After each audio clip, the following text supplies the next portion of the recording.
Hello दोस्तों, हमारे YouTube channel में आप सबका एक बार फिर से स्वागत है।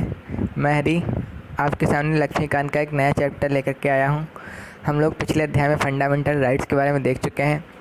उसी श्रृंखला में आज हम लोग बात करेंगे राज्य के नीति निर्देशक तत्वों के बारे में। इसमें जो हम टॉपिक्स देखेंगे उनको मैं एक बार पहले बता देता हूँ कि कौन कौन से टॉपिक हम इसमें देखेंगे। पहला टॉपिक तो रहेगा राज्य के नीति निर्देशक तत्व, और दूसरा उसी के अंदर इसके अब सब पार्ट रहेंगे।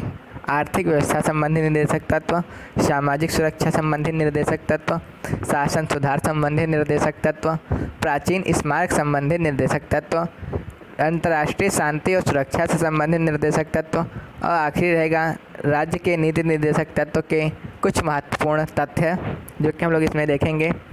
चलिए, एक चीज़ जरूर कहेंगे कि अगर चैनल पर नए हों तो चैनल सब्सक्राइब कर लीजिएगा ताकि वीडियो बनाने में अलग मोटिवेशन मिलता रहे मुझे भी और आप लोगों को देखने में भी फ़ायदा रहे।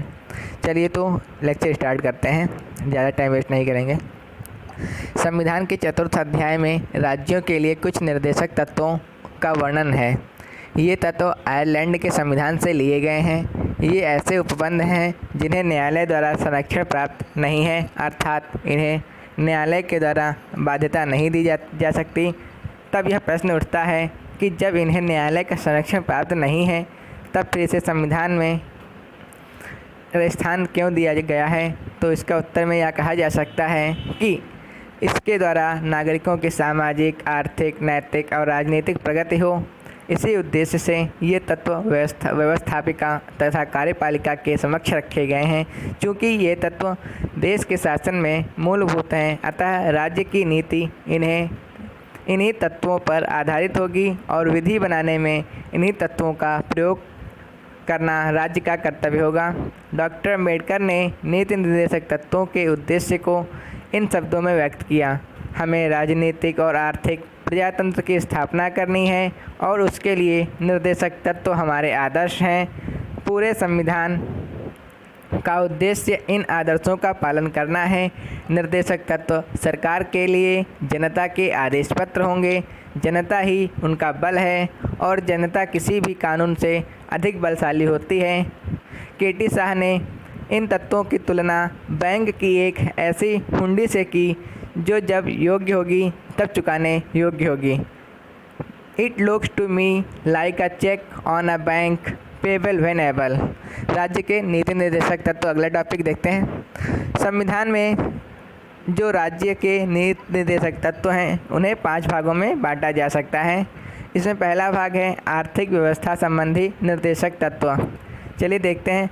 आर्थिक व्यवस्था के संबंध में निर्देशक तत्वों का सार है समाजवादी प्रजातंत्र राज्य की स्थापना। यद्यपि कहीं समाजवादी शब्द का प्रयोग नहीं किया गया है। इस वर्ग के अंतर्गत निम्नलिखित सिद्धांत प्रमुख हैं। पहला, समाज में भौतिक संपत्ति का वितरण इस प्रकार हो जिससे समस्त समाज का कल्याण हो सके, अर्थात देश की संपत्ति कुछ ही पूंजीपतियों के हाथों में केंद्रित ना हो सके। अगला, समाज की आर्थिक व्यवस्था इस प्रकार की हो कि देश के धन और उत्पादन के साधनों का अहितकर केंद्रीयकरण ना होकर सर्वसाधारण कल्याण हो। अगला, पुरुषों और स्त्रियों को समान कार्यों के लिए समान वेतन मिले।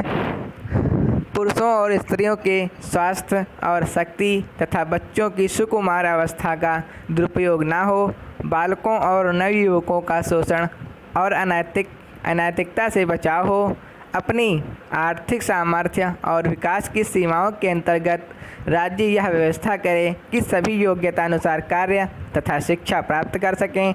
बेकारी, बुढ़ापा, बीमारी, अंगहानि इत्यादि अवस्थाओं में सरकारी सहायता प्राप्त कर सकें। अगला, राज्य ऐसी व्यवस्था करें जिससे नागरिकों को मानवोचित रूप से कार्य करने का अवसर मिले तथा प्रसूति के समय नारियों को सहायता मिल सके। अगला, कानून अथवा आर्थिक संगठन द्वारा राज्य ऐसी परिस्थिति उत्पन्न करे जिससे कृषि, उद्योग और अन्य क्षेत्रों में श्रमिकों को कार्य तथा निर्वाह योग्य मजदूरी मिले, उन्हें जीवन स्तर ऊंचा करने, अवकाश काल का पूर्ण उपभोग करने और सामाजिक तथा सांस्कृतिक विकास का शुभ अवसर प्राप्त हो।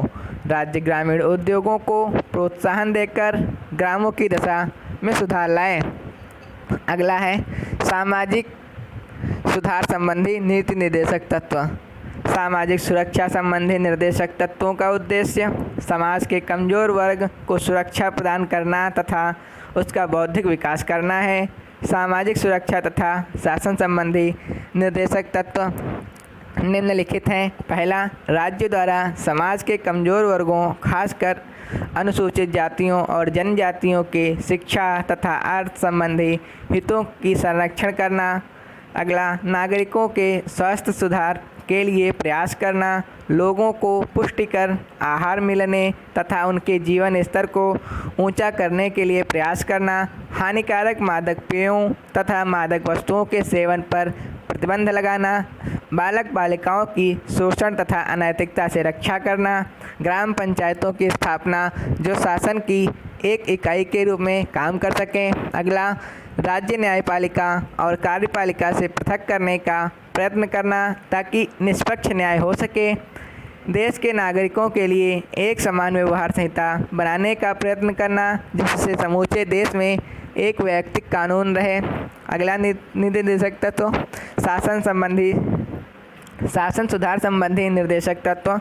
इसमें इस वर्ग के अंतर्गत 2 उपबंध हैं जिनका उद्देश्य शासन के स्तर को ऊंचा उठाना है। वे उपबंध निम्न हैं। पहला, राज्य ग्राम पंचायतों का संगठन करेगा। उन्हें ऐसी शक्तियां तथा अधिकार दिए जाएंगे ताकि वे स्वायत्त शासन की इकाइयों के रूप में कार्य कर सकें।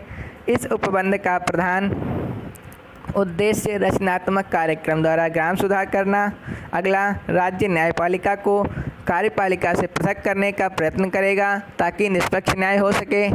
प्राचीन स्मारक संबंधी नीति निर्देशक तत्व। हमारे देश में बहुत से प्राचीन स्मारक हैं जो प्राचीन भारत की सभ्यता और संस्कृति का प्रतीक हैं। अतः राज्य का यह कर्तव्य होगा कि वह ऐतिहासिक अथवा कलात्मक महत्व के प्रत्येक स्मारक या वस्तु की जिसे संसद राष्ट्रीय महत्व को घोषित करें, दूषित होने, नष्ट होने, स्थानांतरित किए जाने अथवा बाहर भेजे जाने से रक्षा करें। अंतर्राष्ट्रीय शांति और सुरक्षा संबंधी नीति निर्देशक तत्व।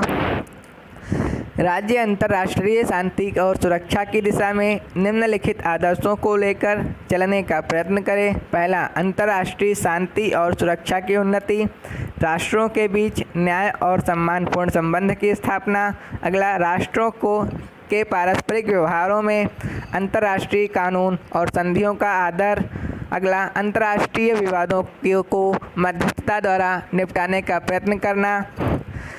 संविधान के 42वें संशोधन अधिनियम द्वारा कुछ नए तत्व जोड़े गए हैं, जैसे पहला, बच्चों को ऐसे अवसर एवं सुविधाएं दी जाएंगी जिनसे वे स्वस्थ रहें तथा स्वतंत्रता और मर्यादा की दशाओं में रहते हुए अपना विकास कर सकें। अगला, राज्य ऐसी व्यवस्था करेगा जिससे देश में कानूनी प्रणाली द्वारा समान अवसर के आधार पर न्याय को प्रोत्साहन और विशेषकर उपयुक्त विधायन या परियोजन के द्वारा कानूनी सहायता मिले जिससे आर्थिक दृष्टि से अक्षम या किसी अन्य अयोग्यता के कारण कोई व्यक्ति न्याय पाने के अवसर से वंचित ना हो।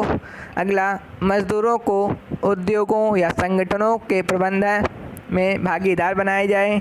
अगला, देश के वनों और जंगली जानवरों की रक्षा की जाए। इसमें कुछ महत्वपूर्ण तथ्य जो हैं देख लेते हैं। 2-3 तथ्य ही हैं। पहला, राज्य के नीति निर्देशक तत्व भारतीय संविधान के 4th अध्याय के अनुच्छेद 36 से 51 तक वर्णित हैं। इसमें 14 वर्ष तक के बच्चों के लिए निःशुल्क और अनिवार्य शिक्षा का प्रावधान है। महात्मा गांधी के विचारों का प्रभाव राज्य के नीति निर्देशक तत्वों में दृष्टिगोचर होता है। तो ये था आज का हमारा वीडियो। उम्मीद करता हूँ आपको वीडियो पसंद आया होगा। यदि आप चैनल पर नए हैं तो चैनल को सब्सक्राइब करें, शेयर करना ना भूलें और ऐसे ही आप लोग चैनल को प्रोत्साहित करते रहें। धन्यवाद। Take care.